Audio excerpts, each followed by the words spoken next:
Ele aponta também uma ponta de mouse assim, fica apontando na verdade. Tá. Bom dia, meu nome é Breno, pra quem não me conhece. Hoje eu estou muito feliz porque vou estar falando sobre um personagem que ajudou muito na Reforma Protestante. O nome dele é John Hus. John Hus nasceu no ano de 1369, no dia 6 de julho. E os historiadores acreditam que ele faleceu em 1415, também no dia 6 de julho. Ele nasceu na cidade de Husinec, a 75 quilômetros de Praga, que era uma cidade vizinha, perto. Seus pais eram de origem tcheca e eles eram homens de poucas posses, e ele perdeu o pai muito cedo. Sua piedosa mãe considerava que a maior posse de um homem era o seu estudo e a confiança em Deus. Enquanto Hus era pequeno, ele estudou na escola da província e posteriormente ele estudou na Universidade de Praga, onde ele ganhou uma bolsa de estudo como estudante pobre. Ele teve de ganhar sua vida cantando e pregando nas igrejas. Ele começou a estudar em Praga no ano de 1380. Ele fez um bacharelado em letras. Posteriormente ele estudou teologia e fez um mestrado em teologia também. No ano de 1400, ele tornou-se reitor da faculdade de filosofia. E no ano seguinte também tornou-se reitor da faculdade do imperador Carlos. Ele também foi nomeado pregador da capela de Belém, onde ele pregava em língua tcheca. Os padres daquela época, eles geralmente pregavam na língua latim, porque eles achavam que era essa a única língua que Deus aceitava ser pregado. Então ele era um dos poucos padres que pregava na língua do povo. Depois de completar o curso colegial, ele entrou para o sacerdócio e rapidamente atingiu a eminência. Então ele foi chamado para a corte do rei. Mais tarde, aquele humilde estudante tornou-se o orgulho de seu país e ficou conhecido por toda a Europa.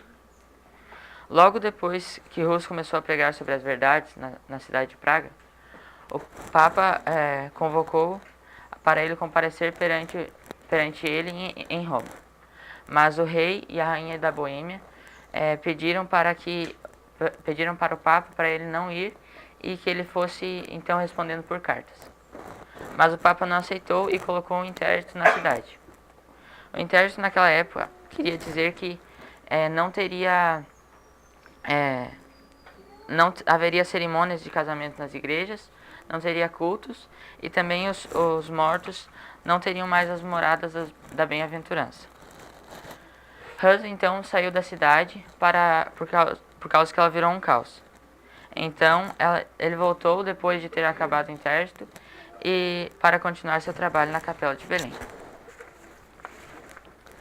Jerônimo tornou-se um grande amigo de Hus. Eu acho que aqui é a cidade de Praga, que eu não havia mostrado antes. Esse é Jerônimo. Então eles começaram a pregar juntos. Novamente o Papa colocou um interdito na cidade. Então Hus e Jerônimo deixaram a cidade e foram para as cidades vizinhas para falar a verdade. O imperador Sigismundo colocou um concílio na cidade de Constança. Então, esse era o imperador e ele convidou o Papa para comparecer lá, e o Papa João XXIII também convocou o Hus para ir nesse concílio. Hus então despediu-se de seus amigos como se nunca mais fosse vê-los. Então ele escreveu 2 cartas. Esse era o Papa João XXIII e ele escreveu assim. A primeira carta que Hus escreveu. Numa carta dirigida a seus amigos em Praga, disse: Meus irmãos, parto com o salvo-conduto do rei, ao encontro de numerosos picadais inimigos.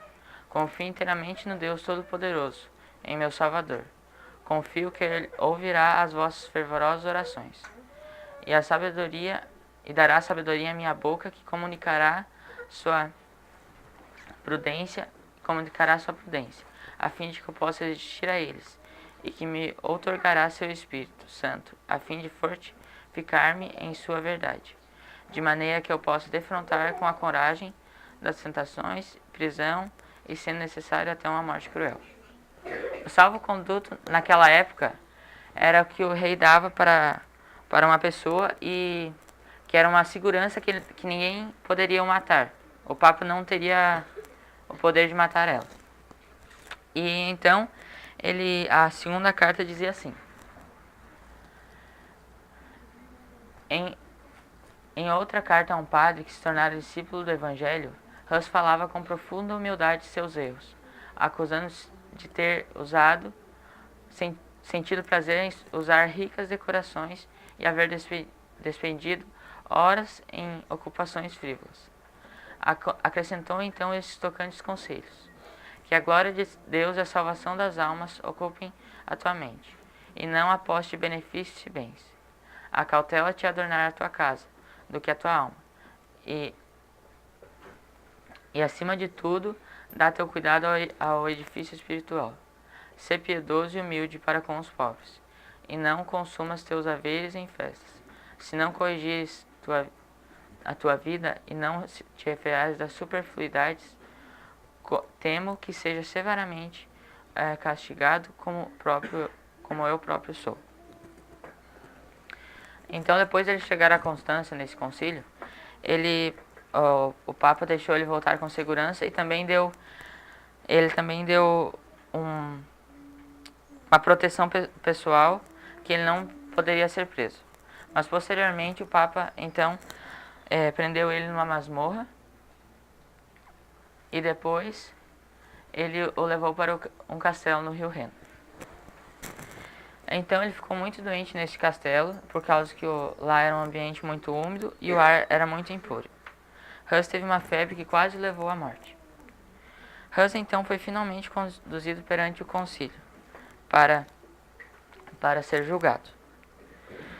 Ele foi levado com cadeias nas suas mãos porque ele estava preso. Então eles pediram para que Hus pedisse perdão de tudo que ele havia falado. Mas ele disse que não havia falado nada de errado contra a igreja. Então ele foi levado para o local onde ele seria queimado.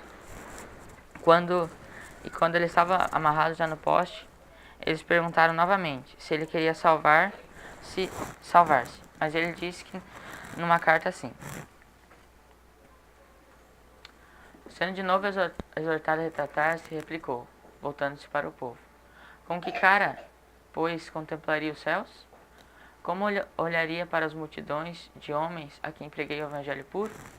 Não, aprecia a sua salvação mais do que este pobre corpo, ora, destinado à morte.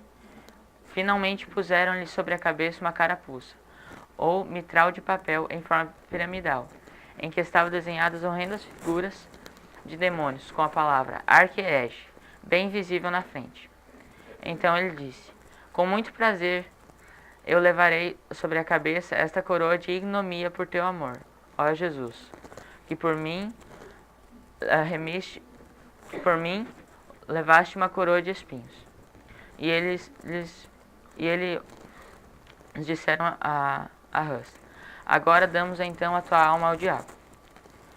Hus então, erguendo os olhos aos céus, disse: entrego, Senhor, meu espírito em tuas mãos, ó Senhor Jesus, pois tu me remiste. Quando ele já estava na fogueira, ele falou assim para o carrasco e o povo que estava lá: vocês hoje estão queimando um ganso, mas dentro de um século virá um cisne, e esse vocês não poderão executar. Hus disse que estavam queimando um ganso porque na língua boêmia, Hus significa ganso. E agora, no próximo personagem, nós vamos ver quem era esse cisne que ele estava falando. Será que nós, hoje, estamos prontos a morrer por Cristo?